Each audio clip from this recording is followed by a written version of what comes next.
1923 онд Жанжин Сүхбаатар тушаал гаргаж Монголын анхны Европ эмийн санг цэргийн нэгдсэн эмнэлгийн дэргэд байгуулж ирсэн. Тэр цагаас хойш 100 жил өнгөрөхөд Монгол улс өнөөдөр 450 гаруй эм хангамжийн байгууллагатай болжээ. Үүнээс 200 үйл ажиллагаагаа хэвээ явуулж байна. Эндээс 4 л өнөөдөр эмийн зах зээлийн бизнесийг атгаж байна. Игэл телевизийн удаагийн тусгай сурвалжлага эмийн картел сэдвээр бэлтгэснээ одоо хүргье. Монголд эм ханган нийлүүлэх 450 гаруй байгууллага бүртгэлтэй байдгаас 200 гаруй нь үйл ажиллагаа явуулдаг. Тэдгээрийн 10 л эмийн нийт импортын 85%-ыг бүрдүүлдэг.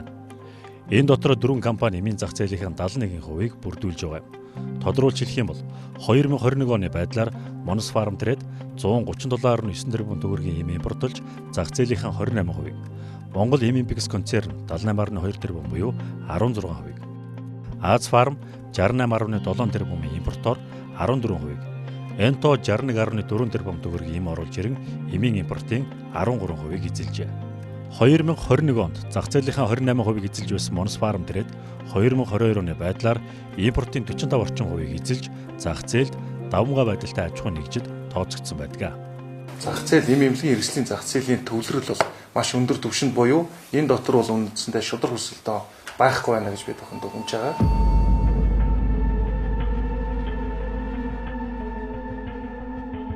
Монголын иргэд дээрх 4 компани оруулж ирсэн эмийг тэдний зах зээл дээр тогтоосон үнээр худалдаж авахаас аргагүй.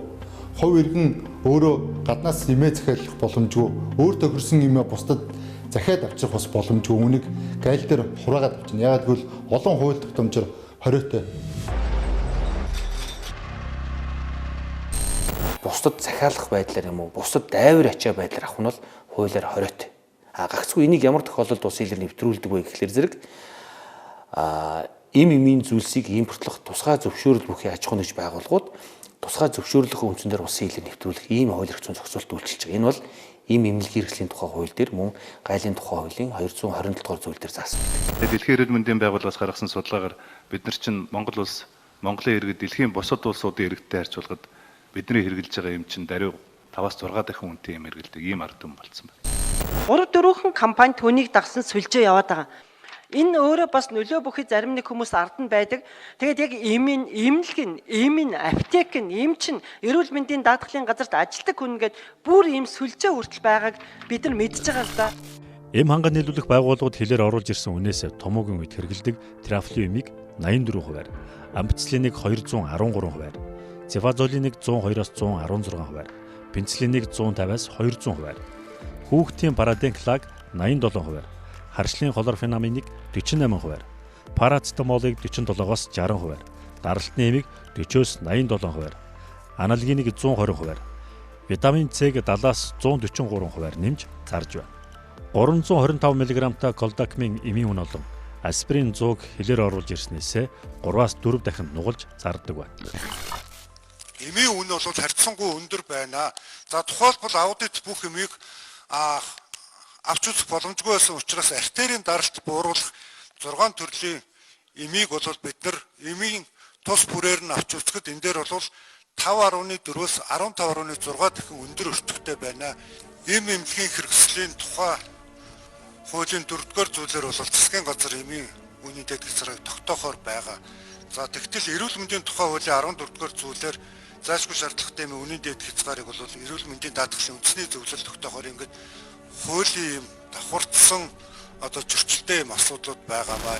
Эмийн компаниудын лоббич байгаа юм шиг тэгээд дээрэс нь олон дахин энэ төр нэмэгдсэн тэгээд хамаг эмээ ахмадууд хамаг мөнгөө тэтгэврээ энэ эмэнд хөвж байгаа.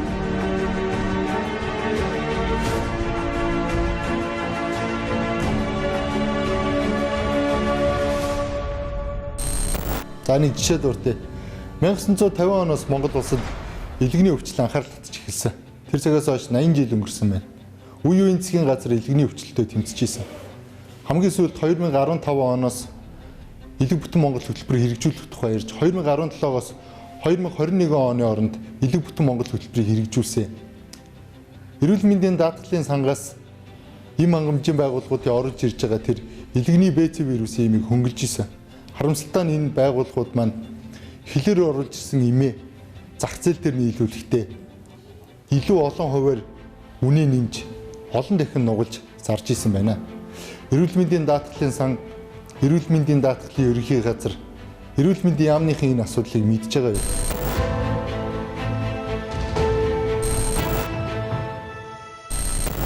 Энэ дээр бол тодорхой хариулах боломжгүй. За тэр тухайлыг мэдээлэл бол байхгүй. Бид нар бол одоо тэрийг бол сайн мэдгүй бас.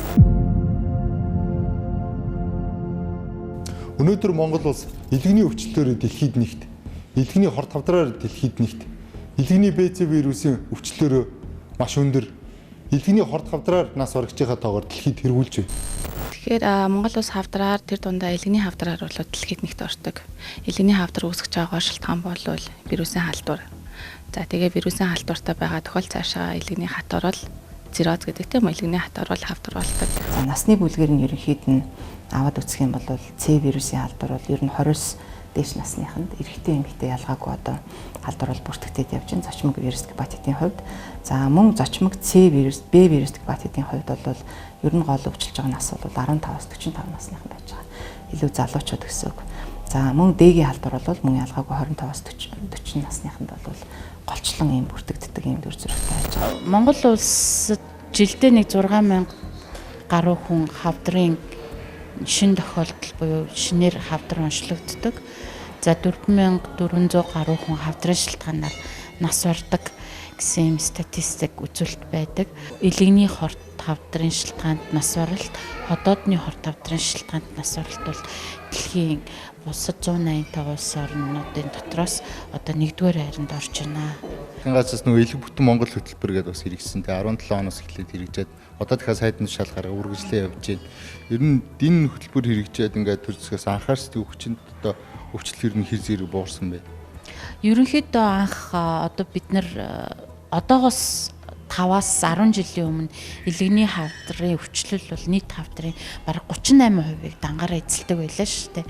Тэгэхэд одоо элэг бүтэн Монгол хөтөлбөр хэрэгжээд тодорхой хэмжээний төсөл арга хэмжээ одоо элэг бүтэн Монгол хөтөлбөр жишээ нь банти эдгэрийг хэрэгжүүлснээрээ 38%-аас 35% руу орж ийн гэдэг маань энэ төсөл хөтөлбөрийн тодорхой үр дүн өвчлөл буурж байгаагийн үр дүн цаагаар харагдаж байна. 21 онд бол хөтөлбөр маань зогсоод хөтөлбөр зогссон хэдий ч 22 онд 23 онд бол эрүүл мэндийн даатгалын сангаас нийт тун болон нэршлийн хувьд ялгаатай нийт 7 төрлийн эмийг одоо илгэний БЦ вирусын халдварын үед бол 50-аас 70% өнгөлтөөр болгож байгаа. Тийм 22 онд бол нийт 2.3 тэрбум төгрөгийг 23 оны эхний хагасд бол 1.6 тэрбум төгрөгийг эдгээр одоо 7 төрлийн эмд бол эрүүл мэндийн даатгалын сангаас олгогдсон байна. За хүний тооны хувьд бол 22 онд бол давхар доогоо тоогоор 15,000 гаруй, давхардсан тоогоор 69,000 гаруй. 23 онд бол давхар доогоо тоогоор бол мөн 15,000 гаруй, давхардсан тоогоор бол нийт 39,000 гаруй хүнд дээрх одоо 7 төрлийн эмийг л олгоод сан хүчлэлтийн тухай бүртэн болгосон. Нэгдүгээр бол амьдралын хэм маяг бол 100% өөрчлөгддөг юм байлаа. Одоо яг ажлаа хийгээ явж байгаа нь хурдаа алхаж болдог. Өөрөө хурдтай алхдаг. Тэгэхээр хурдаа алхаж жоохон илүү сонирн болоод байдаг. Хоёрдугаар дэвэл юу хоол унд бол эрс өөрчлөгдсөн. Гуравдугаар дэвэл тэр нөгөө 7 сард хийх байсан бүх ажил бол цуслагдсан. Тэгээ яг хэрвээ хэдийгээр хамтарч хэлж байгаа усуд байгаа ч гэсэн өөрөө оролцож хийх хэрэгтэй байсан. Яг өөрөө хийх хэрэгтэй байсан бүх ажил цуцсан. Тэр бол бизнесүүд бол аюулгүй ашиггүй болж ирсэн. Тэгээд яг одоо эмчилгээнийхээ зарлыг бодиттой хэлэхэд бол хөнгөлтөө өнөр бол тэр юу одоо би эмчлүүлсэн байгаа шүү дээ. Эмчлүүлснээр дараах тэр эмүүдийг авахд бол хөнгөлтгөө өнөр авахд бол тэр хийж байгаа лаа өдөр бол 10-11 мянга байхад хөнгөлтөө өнөр бол 6 мянгаар авах ч гэдэг. Тэгээд тэр лаг бол өдөр 2-ыг хийнэгт чинь өглөөр одоо 2-ыг одоо ингээд хийгээд ингээд С вирусыг аюу ахиулахгүйгээр ингээд эрүүл мэнд даатгалаа сайжруулах гэж зөвхөн тэр лаа тэгээд би 400 мянган төгрөг сар болгон төлөх юм байлээ. Тэгээд дээрээс бусад ийм тэгээд одоо идж байгаа бүх юмыг өөрчлөгдсөн гэж хэлсэн. Тэгээд энэ бүхэн бол маш үнэтэй тусдаг юм байна. Одоо эрүүл байсан үедээ бол маш энэ зардалтай бол одоо жишээ нь би зүгээр ингэж бодож байсан. Төрийн нэг жижиг албаагч байвал гэж байгаа байхгүй тийм. Бараг тэрний залинд энийг гүйцэхгүй юм байна гэж бодож байсан. Тэгэхээр бол одоо миний хувьд бол нэг төсөл дээр ажилладаг. Тэгээд арай гайгүй цалин тэгээд цалин маань бол энэ нэг яг одоо тодорхой хэмжээнд дийлж ил гэсэн утгаар хэрвээ би төрийн албаагч байсан бол энийг бол дийлэхгүй юм байна л гэсэн тийм бодож байна. За C-вирусын эсрэг эмийг олон улсын нэршлэр нь одоо эмийн худалдааны нэршлэр нь нэлээд олон өөр нэршлэр олон эмийн компани авчирж ирсэн. За жишээлбэл нэгдүгээрт Монгол Эмимпикс, МЕК. За энэ бол нөгөө Лидвир нэрээр оруулж ирж ирсэн. Одоо эмийн маань үндсэн нэр бол адилхан шүү дээ. За нөгөөх нь Монс эмийн сан. За Монс эмийн сан Верпас нэрээр оруулж ирж ирсэн. За нөгөөх нь Аз Фарм буюу Аз Фармын эмийн сан чинь за одоо би яг одоогоо нэрийг бол мартсан байна. За тэгээд нөгөөх нь болохоор Монгол Эмимпикс, Аз Фарм, за Омбол гэдэг ингээд энэ дөрвөн эмийн сан маань оруулж ирж байсан байхгүй юу? Гэтэ Б гепатитийн хувьд бол C-вирусын халдвартай харьцуулахад эмчилгээний хугацаа тодорхой бус. Одоо тэдэн жил уугаад болно гэсэн юм байхгүй. Ер нь баг насан туршдаа ууж иж энэ үр дүн өгдөг. А C-вирусын энэ бол вирусыг шууд устгах үйлчилгээтэй юм гэж байгаа бол Б гепатитийн вирус эсрэгэж байгаа юм байна. Вирус өсөлт үржлийг л дарангуулад байна. Өсөлт үржлийг дарангуулад байна гэдэг нь цааш та нэг элэгний цирроз хавдар үсгээс ингээд сэргээлээд өгдөг юм байгаа. Элэгний Б вирустэй иргэдийн насан туршдаа уух бэмлэдийн эмийг Омбол компани оруулж ирдэг. Нэг сарын эмийн хэрэглээг $10.4 импортлж байгаа боловч хэрэглэгчдэд 3.1 дахин өндөр үнээр буюу 92,900 төгрөгөөр худалдаалж байна. Софсбувир лидифасфир бүлгийн эмийн 3 сарын хэрэглээ олон улсад $58 зарагддаг байхад Монголд лидвирийн 1 сарын хугацаанд хэрэглэх эм $60, 3 сарын хэрэглээ нь $180 байгааг үндэсний аудитын газар дүгнэлттэй онцолсон. Энэхүү лидвир эмийг оруулж ирдэг нь Бишрэлт группийн охин компани болох Монгол Эмимпикс концерн юм. Эм импортлагчид элэгний вирусын эмийг хэдэн төгрөгөөр оруулж ирдэг вэ? Үүнийг гайлын бүрдүүлэлтээс үзэх боломжтой. Элэгний БЦ вирусын эм Монгол Улсын хэлээр ер нь цаад компаниасаа хэдэн төгрөгөөр одоо хэдэн доллараар тий худалдаж авч яана гэдэг суурь үн бол танаа дээр байдаг тий. Гайлын бүрдүүлэлтээр мэдүүлсэн хэл юм. За тэр мэдээллийг бид нэр танахаас шүүлгээд авч болох уу? За ингэхлээр зэрэг инхий. Одоо тухайлбал зүгээр жишээ. Одоо Монс гэдэг компани гэдэг ч юм уу. Эсвэл одоо Аз Фарм гэдэг ч юм уу. Ямар ч компаниуд байж болно. Тэр болохоор зэрэг тусгай зөвшөөрлөө аваад эмийн зүйлсийг импортлох эрхтэй учраас гадаад худалдаанд оролцсон явж байгаа. Тэгэхээр зэрэг түрүүний хэлдэг гайлын тухай хуулийн 5 дугаар зүйлийн 2-ын дагуу аж ахуй нэгж байгууллагын гадаад худалдааны явцад олж авсан тэр мэдээллийг бид нэр гайлын тухай хуулийн 5 дугаар зүйлийн 2-ын дагуу нууцладаг учраас ямар аж ахуй нэгж байгууллага ямар үнийн дүнгээр ямар эмийн зүйлсийг улсын хилээр хизээ оруулж ирсэн бэ гэдэг талаарх мэдээллийг бид нар нууцладаг. Энэ бол албаны нууцад хамаардаг. Дээрэс нь хуулиараа бусад тарахыг хоригдсан мэдээлэл. Эрүүл мэндийн даатгалын сан бодол энэ чинь улс нийтийн иргэдийн одоо төлж байгаа дотроос төлж байгаа мөнгө тэгэл байх. Энэ юмуд бол дийлэнх нь тэр нөгөө эрүүл мэндийн даатгалын санд хамаараа юу яж байгаа өнгөлт нь хамарч байгаа. Тэгэхээр чинь олон нийтийн юм байна тийм. Хэдий бизнесийн нууц байж байгаа ч гэсэн олон нийтийн тэр сангаас санхүүжилт авч байгаа тэр мэдээлэл ил байх хэрэгтэй. Нийтийн мэдээллийн хувьд ил тод байдлын хувьд заастаа. Хууль шүү. Гүг. Би ч статистик авах шүү. Би ч авахгүй. Манай дээр хэн ордог вэ? Статистикийн хэсэг дагалав. Дарлтны юм те эсвэл амгслын гэдэг ч юм уу. Энэ юмнууд одоо Монгол Улсын хэлээр орж ирсэн үнээсээ 5 юм уу 10 дахин ингээ нугараад зарагдж байгаа тохиолдолд иргэн би тэр хэлийн үнийг мэдчихье гэдэг танаа байгууллагад хандуул өгөхгүй юм те. За яг одоо үйлчилж байгаа хууль тогтоомжоор бол хэн нэгэн этгээдийн улсын хэлээр нэвтрүүлж байгаа тухайн барааных нь анхдагч үнийг одоо шинэ Бат гэдэг хүний эсвэл нэг А гэдэг компани оруулж ирж байгаа тэр барааны үнийг би мэдмээр байна гэдэг байдлаар шууд гайлын байгууллагад хандах юм бол хууль заасан үндэслэл байгаа тохиолдолд бид нар мэдээллийг нь хууль зааснаас бусад тохиолдолд бусад тарахыг хориглоно гэсэн заалттай. Тэр хориглоно гэсэн заалтын үндснээр бид нар тэр мэдээллийг шууд иргэдэд нээлттэй байдлаар өгөх боломж байхгүй. Арч за таны энэ гаргаж өгж байгаа мэдээлэл дээр болохоор зэрэг шүү дээ. Эмийн нэр бичигдээд за түүний тун хэмжээ бичигдээд за тоо хэмжээ бичигдээд за барааны нэг жүний талаарх мэдээлэл байна. Тэгэхээр энэ барааны нэг жүний талаарх мэдээлэл маань яг манай гайлын байгууллагаас авсан уу? Эсвэл гайлын байгууллагын мэдээллийн их усрээс авсан уу гэдэг нь тодорхойгүй. Ямар их усрээс энэ мэдээлэл авсан тодорхойгүй. Манай байгууллагын хувьд болохоор зэрэг гайлын тухай хуулийн 5 дугаар зүйлийн 2-оор аж ахуй нэгж байгууллагын өмнө хүлээс үүргээ биелүүлээд хуулиар хязгаарлах мэдээнд орж явдаг. За би танд мэдээллийн их сурвалжид дурдсан мэдээлэл. Тэгээ. Энэ гайлын ерөнхий газраас авсан мэдээлэл. Дахиад энэ аудитын дүгнэлтийн гал. Итэл ингээд оруулж ирж байгаа юм нь $60 мөртлөө $180 хэрэглэх хэрэгтэй. Энийг бол тухайн үедээ ингээд иргэд бол мэдэх боломжгүй юм. Тэг яг л мэдээлэл нь нууц. Эмийг улсын хилээр оруулж ирэхдээ анх хэдэн төгрөгөөр оруулж ирсэн, аль компани оруулж ирсэн, ер нь хэр хэмжээгээр оруулж ирсэн гэдэг мэдээллийг гайлын бүрдүүлэлтээс харах боломжтой. Энийг бол гайлын байгууллага хууль тогтоомжоор нууцлсан байдгаа гэдгийг хэлж байна л та. Тэгтэл тэр эмийг аль компани оруулж ирдэг вэ гэдэг мэдээлэл нь өөрөө эмийн агентлагийн LiceMed гэдэг сайт дээр ил тод байж байна. Ил байгаа мэдээллийг нууцлж байна. Хэдэн төгрөгөөр оруулж ирдэг вэ гэдэг мэдээлэл хэрвээ ил болчвол иргэд өөрсдөө тэр олон дахин нугарж байгаа бараа бүтээгдэхүүн дээр тэрийг зарж байгаа нөхдүүд дээр шаардлага тавиад энэ зах зээл дээр ч өөрсдөө хяналтаа тавих ядаж боломжтой. Мэдж байгаа учраас тэр хяналт тавьдаг байгууллагууд нас хандах боломжтой. Тэгтлийн мэдээллийг нуугаад байна л та. Ганц энэ юм гэлтгүй жишээ нь автобус сүүлийн үед маш их анхаарал татсан сэдв. Аль компаниас оруулж ирсэн, аль улсаас оруулж ирсэн, хичнээн төгрөгөөр оруулж ирсэн. Тэр автобусыг будсан юм уу будаагүй юм уу? Тэрийг юусоо энэ гайлын бүрдүүлэлтээс мэдэх боломжтой байхгүй юу? За тэр гоо сайхны бүтээгдэхүүн, хувцас хэрэглэл хэдэн төгрөгөөр оруулж ирсэн энийг мэдэх боломжгүй байгаад байна. Энэ элэг бүтэн Монгол хөтөлбөрийн хүрээнд энэ эрүүл мэндийн даатгалын сангаас энэ даатгуулагчдын мөнгөөр бүрдэж байгаа энэ сангаас хөнгөсөн имийг аль компани хэдэн төгрөгөөр оруулж ирсэн мэдээллийг яагаад мэдэх боломжгүй гэж.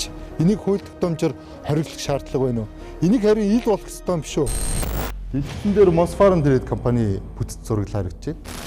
Mosfarm Trade компани өөрөө им анганы нийлүүлэх байгууллага. Энэ им анганы нийлүүлэх байгууллагыг Эрдэнэ Чимэг Хүрлбаатар гэх хоёр хүн эзэмшдэг монголчууд мэдж байгаа. За энэ им анганы нийлүүлэх байгууллага маань Монгол Эмийн Импекс, Аз Фарм гэдэг компаниудтай нэг үнийн бодлогоор эксклюзив гэрээтэй имээ худалдах гэрээ байгуулсан байна гэд өнгөрсөн 100 шудраг өстэй эрхлэгчийн төлөө газраас Mosfarm Trade компаниг 8.4 тэрбум төгрөгөөр торгосон байна. За Mosfarm Trade компани Монс болон Монс Улаанбаатар гэдэг хоёр компанитай. Энэ хоёр охин компаниараа дамжуулаад Монс компани доор 19 аймагт эмийн сан ажиллаулдаг. Монс Улаанбаатар компаниараа дамжуулаад Улаанбаатар 156 эмийн сан ажиллаулдаг. За эм эмнэлгийн хэрэгслийн хууль дээр болохоор эм анганы нийлүүлэх байгууллага нь жижиглэн худалдаа буюу эмийн сан ажиллуулж иргэдэд эм худалдаахыг хориглосон байдаг. Энэ хууль зөрчигддөг. Mosfarm Trade компани эзэмшигч Лувсангийн Эрдэнэ Чимгийн хүү Баясгалангийн ононгийн нэр дээр MK Bridge Partners New Pyramid гэдэг хоёр компани байдаг. Энэ хоёр компаниараа дамжуулаад бусад эм анганы нийлүүлэх байгууллага эмийн сантай гэрээ өгүүлээд өөрсдөө оруулж ирсэн эмээ худалдаг. Өөрөөр хэлбэл эм анганы нийлүүлэх байгууллага нь ямар эм оруулж ирнэ, ямар үнээр зарна, тэрний хэрэглэгчд авахаас өөр аргагүй. Энийг хязгаарлах шаардлагатай гэдэг тухай энэ чиглэлийн хууль эрхцэн орчныг боловсронгуй болгож хэрэглэгчдийг хохирохгүй байх тухай шудраг өрсөлдөөн эрхлэгчийн төлөө газрын дарга болон шадар сайд нарын ярилцлагыг одоо хүргье. За импортоор оруулж ирж байгаа энэ 200 гаруй эм анганы нийлүүлэх байгууллагууд зөвшөөрөлтөй байгаа ч гэсэн тодорхой бүлэг улсуудын эмийг одоо цааш нь дамжуул зарах нөхцөл байдлууд бол тогтогдсон. Угаасаа хууль дээр бол ханганы нийлүүлэх байгууллага иргэдэд бол одоо эм худалдааг хориглоно гэсэн заалт байдаг. За энэ утгаараа бол ерөнхийдөө ханганы нийлүүлэх байгууллага эмийн сантай байж болохгүй гэдэг шаардлагыг тавьдагч яг тухайн байгууллага биш тухайн одоо нэг өөр аж ахуй нэгж үүсгээд тэгээд бол эмийн сан гэж зөвшөөрөл авдаг. Mosfarm Trade компаниас одоо зээлэр буюу урамшуулт үнээр одоо хангалт хийж ирсэн. Одоо яг тухайн үед бол импортын үйл ажиллагаа юусаа явуулаагүй. Тэгээ энэ нь одоо шууд утгаараа сая одоо яриад байгаа тэр шат илүү одоо шат дамжлага буюу ченжилсэн одоо хэлбэрээр үйл ажиллагаа явуулж байгаа нөхцөл байдал тодорхой аж ахуй нэгжүүдээр бол харагдсан. Ханган нийлүүлэх үйл ажиллагаа явуулж байгаа аж ахуй нэгжүүд болвол аптек жижиглэн худалдаа эрхлэхгүй. Ах トゥ угаар амраг садангаараа охин компаниараа дамжуулж эрхлэхгүй гэдэг ийм зохицуултыг хатуу зохицуултыг хийж өгөх.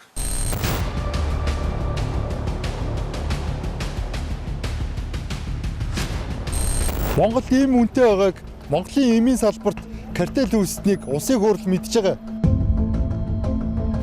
Яагаад гэвэл үндэсний аудитын газар төрөөс эмийн талаар баримтлах бодлогын баримтчиг дээр шалгалт хийгээд энэ шалгалтын дөнгөө улсын хурл дээр танилцуулсан. Энэ тухай улсын хурлын нийгмийн бодлогын байнгын орон мэдж байгаа. Тухайн үед улсын хурлын гишүүн учрал нар эмийн хяналтын төр ороо гэж байгуулсан. 6 сарын хугацаанд энэ төр ороо ажиллахдаа хэдхэн лабораториор орсноос өөр ямар ч ажил хийгээгүй. Ямар ч ажил хийгээгүй нь улсын хурлын нийгмийн бодлогын байнгын хорооны хурал дээр ч яригдсан. Ямар нэгэн бодлогын баримтчиг өөрчлөгдсөнгөө, ямар нэгэн дөрвтэй шийдвэр гаргасангүй. Тэгсгийгээд энэ байгууллагын ажиллах хугацаа дууссан.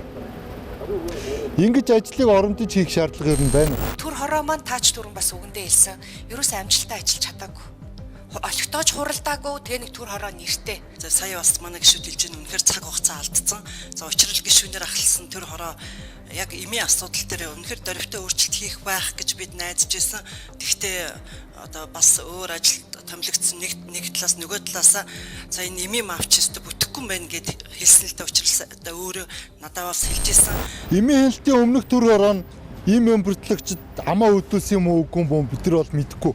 А тэгтээ төр хороо шинээр байгуулагдсан энэний дараагаар нь эмч гишүүн, мэрэгжлийн хүн чин бүрэн томилогдоод байна. Эмийн хэлтийн төр хороо дахиад 6 сар ажиллах ёстой. Эннээсээ тал хугацаа нь явцсан.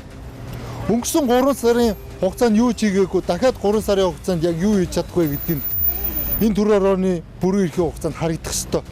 Сонсглаа шүү дээ. Нөгөө хөгжлийн банк, нүүрсний төр хороотой яг л адилхан шүү дээ энэ бүтцийн. Чин бүрэн гишүүн өөрөө сонирхлын зөрчилтөө хувийн эмнэлэгтэй гэдгийг хэвлүүднийг усуудаа бичижсэн. А өөрөө энийгээ бол үгүйсгдэг. Элэг бүтэн Монгол хөтөлбөр хэрэгжиж байхад чин бүрэн гишүүн хавдар сүлжээний үндэсний төвийн захирлаар ажиллаж байсан. Би эмийн нэг ч аптекгүй, нэг ч бөөний төв ажиллаулдаггүй. Дээрээс нь би өөр хэрэглэгч байхгүй. Эмч хүн өвчтөндөө эмээ өгж эмчлэх ёстой байхгүй. Тэр эмийг ууж хэрэглэснээрээ тухайн хүн эдгэрэх ёстой байхгүй. Тэнд бол ашиг сонирхол байгаа шүү дээ. Тэгэхээр энэ хүн олон нийтийн өмнө өөрийнхөө улсын хурлын гишүүн гэдэг тэр хариуцлагаа авч тэр ажлаа хийх үү? Хувийн сонирхлоор тэр асуудалд хандаж им импортлогчид энэ им ханганы нийлүүлэх байгууллагууд энэ имийн бизнесийг бацдаг энэ нөхдүүдэд амаа таглуулах уу гэдгийг одоо өнгөрч байгаа 4 сар л ер нь харуулна да. Сонгуульчд өгч. Чимбэрэн гишүүнээс асуух гэдэг юм л да. Энэ им эмнэлгийн тухай хуулийн ажлын хэсгийг та бас ахалж байсан. Тэгээд энэ хуулийг бид нөө цаг алдалгүй гарах гэж хаанаасаа шахаж үнэхээр хичээсэн. Та өөрөө ч маш их хичээсэн. Гэхдээ та үнэхээр дийлэхгүй юм байна. Энэ хуулийг гацаагаад энэ явуулахгүй нэгэд та бас чадаагүй. Тэгээд сүүлдээ цаг хугацаа гатсан. Одоо буцаасан. Одоо тэр хууль яагаад орчихгүй. Та л сүүлдэл гэдэг ч те. Яг хин хийхгүй. Энд хин саад болчих. Одоо энэ засгийн газар эрүүл мэндийн яам хөргөн барих ёстой. Хөргөн барих ёстой. Тэгээд асуухлаар одоо л ер нь зэгцэлж байгаа, болж байгаа хөргөн барих хичээл гэдэг байгаа. Тэгээд одоо хүлээгээл байж байна. Хэр удаа хүлээж байгаа? Би түрүү хэллээ шүү дээ. Би 20 онд ковидын өмнө шүү дээ. Ковидын өмнө энэ ажлын хэсгийг ахалж ажилласан. Тэгээд бол хуулийн үндсэн үзэл санаа 40% их өөрчлөгдөх юм бол одоо хууль санаачлагчд нь буцаадаг. Тэгэхээр энэ үгүй хэллээ шүү дээ 80% өөрчлөгдсөн учраас тэр утгаараа бол нэлээд одоо том өөрчлөлтүүд орсон. За тэгээд энэ хийсэн өөрчлөлтийн дагуу та бүхэн бас өргөн барьчираа гэсэн эрүүл мэндийн яам таалагдахгүй байгаа юм байлгүй дээ. Тэгээд ахаад өөрчлөлт байгаа юм байлгүй. Тэгээд ямар ч гэсэн одоо хүртэл өргөн бариагүй шүү дээ. Эм эмнэлгийн хэрэгслийн тухай хуулийн 11-р зүйлд эм хангамжийн байгууллагын үйл ажиллагаанд хориглох зүйлийг заасан. Тодорхойлбол хуулийн 11-ийн 1-5-аар иргэдэд эм худалдахыг эм хангамжийн байгууллагуудад хориглосон. Амьдрал дээр энэ заалт хэрэгждэггүй. Эм ханган нийлүүлэх тусгай зөвшөөрөлтэй компаниуд нь өөр компани байгуулан эмийн сангийн тусгай зөвшөөрөл авч иргэдэд эм худалдаж хуулийн дээрх заалтыг тойрдгоо гэсэн үг. Ингэснээр эмийн зах зээлийн босоо хамаарал буюу картел үүсэх нөхцөл бүрдэнэ. Эмийн картелүүд бизнесийн төвлөрлөө ашиглан эмийн үнийг шатлал үүсгэн нэмцгээдэг. Эм импортлох ханган нийлүүлэх зөвшөөрөлтэй аж ахуйн байгууллагууд хоорондоо одоо бас эм эмнэлгийн хэрэгслийг жуулчлан одоо бас борлуулдаг ийм нэг шат хамжлага болоод бий болгоцсон байна. Энийг одоо бас өөрчлөе. Энэ бол үндсэндээ нөгөө эмийн одоо бас үн одоо өсөж байгаа бас нэг шат хамжлага болчиход байна гэж хараад байгаа. Гурав дахь бас нэг өөрчлөлт юм бол энэ эмийн импорт ханган нийлүүлэлт эрхлэх зөвшөөрөлтэй аж ахуйн байгууллагууд жижиглэнгийн одоо судалтай одоо бас хийдэг. Бас одоо тийм давуу байдал би өөрсдөө бий болгох ийм одоо нөхцөл байдлууд бол бий болсон. Эм эмнэлгийн одоо хэрэгслийн хяналт зохицуулалтын хуулиуд энийг шинжилэн гээд одоо бараг 2 засгийн газар дамжицсан одоо эцний парламент дээр ирж байгаа тийм. А тэгтлийн хууль ерөөсөөр орж ирэхгүй ингээ маш бодож байна. Яг Би бол яг энэ иргэдийнхээ эрүүл мэндтэй холбоотой асуудлаас галаас айхгүй л да. Энэ дотор хамгаалагч зөндөө сууж байна. Та нар нэг бодоод үзээрэй. Тэгээд эрүүл мэндийн чиглэлийн одоо эмэмлэгийн чиглэлийн одоо компаниар ажиллах гэр бүлийнх нь ойр тойрын мод ингээл ахлахлал явж исэн хүмүүс ч байгаа. Тэгээ нөгөө асуудал тулгараад байхаар бас ингээд өөрчлөсөн байх шиг байл л дээ. Улсын бүртгэлийн газар масар дээр очиод тэгээд өөрийнхөө хувийн бизнесийг бодох биш. Энд чинь эргээд өөрийнх нь өөр хөвгч гэсэн юм тарианд нөлөөлөлт нэгэн өдөр нөлөөлнө шүү дээ. Ийм ханган нийлүүлэх байгууллагууд үйлдвэрлэгчийн үн дээр гайлын татвар, тээвэр, даатгал, үйл ажиллагааны зардал буюу өртөг үн гэж 17% шингэнэ. Үүн дээр ханган нийлүүлэх байгууллагын 25%, эмийн сангийн нэмэгдэл гэж 30%, борлуулалтын нэмийн өртгийн албан татвар гэж 10% нэмдэг байна.